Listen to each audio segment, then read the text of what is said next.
Magandang araw! Sa video na ito, ituturo ko kung paano ako gumawa ng puto with cheese at puto with design. Para sa kompletong listahan ng ingredients, sulitin lang sa description box. Umpisahan na po natin gumawa ng ating batter mixture. Pagsasamahin lang po natin ang lahat ng wet ingredients. 1 whole egg, 1 small can ng evaporated milk. Ito po ay 140 ml. 3/4 cup of water. 1 tablespoon oil. Pwede nyo rin itong palitan ng 1 tablespoon of melted butter. 1 teaspoon vanilla flavor.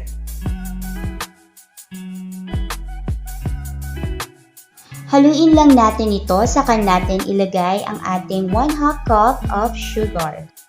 Haluin lang natin ito ulit ng mabuti, saka natin ilagay yung mga natitirang dry ingredients. Pagkahalo mabuti ng ating wet ingredients, saka po natin ilalagay yung mga ibang natirang dry ingredients.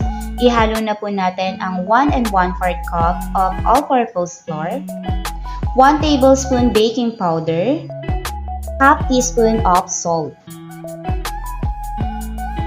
Pagsamasamahin na po natin ang lahat ng ingredients, haluin lang po natin ito ng saglit. Huwag po natin itong i-overmix. May paraan tayo para maging pino ang ating butter mixture. Gagamit lang tayo ng strainer.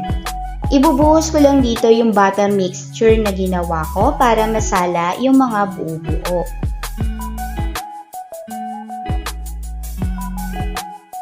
Gagamitan ko lang ito ng spatula or pwede rin namang kutsara para durugin yung mga buo-buo. Ayan, as you can see, naging pino ang ating batter mixture nang hindi natin masyadong hinahalo.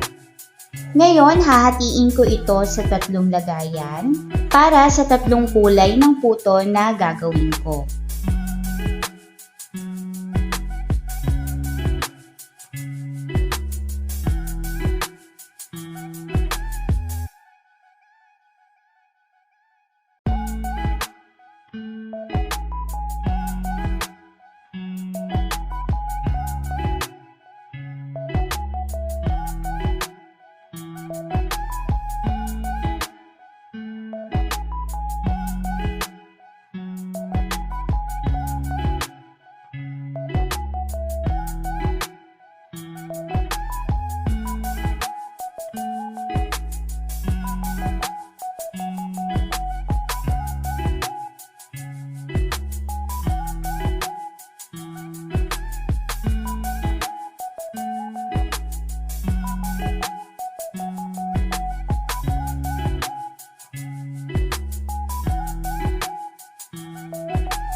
Maglagay lang po tayo ng 1 1/4 tablespoon sa ating mold.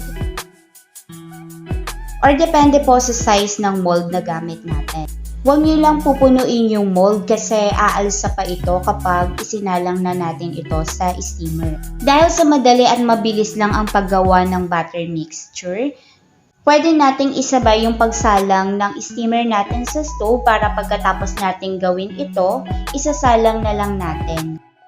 Bago natin isalang ito sa ating steamer, i-make sure natin na yung tubig sa ating steamer ay kumukulo na. Nag-timer ako ng 9 minutes. Dahil kung mapapansin nyo, wala pa akong cheese na inilalagay. Saka ko lang ilalagay dito yung cheese after 9 minutes. Para po sa cheese na ipantatapping nyo, alamin nyo po ito kung ito po ay quick melt. Dahil kung hindi naman quick melt yung cheese na gagamitin nyo, pwede nyo na itong isabay sa pagsalang ng puto. Pagkalagay ko ng cheese, nag-add pa ako ng 2 minutes para mag-melt yung cheese. Ito na po yung itsura at kinalabasan ng ating puto cheese. Dahil sa may natira pang batter, gagawa ako ngayon ng puto with design. Ito lang po yung mga design na ginawa ko. Sundin nyo lang po kung paano ko ito ginawa. Pwede rin kayong gumawa ng sarili nyong design. Mas madali ito kung gagamit po kayo ng squeeze bottle.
Kung paano po ito lutuin, pareho lang po ito ng procedure sa paggawa ng puto cheese.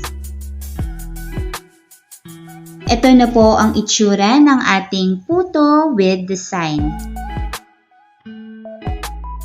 Maraming salamat po sa panonood ng aking video. Muli, ito po si Mama Diskarte at kung bago ka pa lang sa channel ko, please subscribe and click the notification bell para updated ka sa latest video na i-upload ko.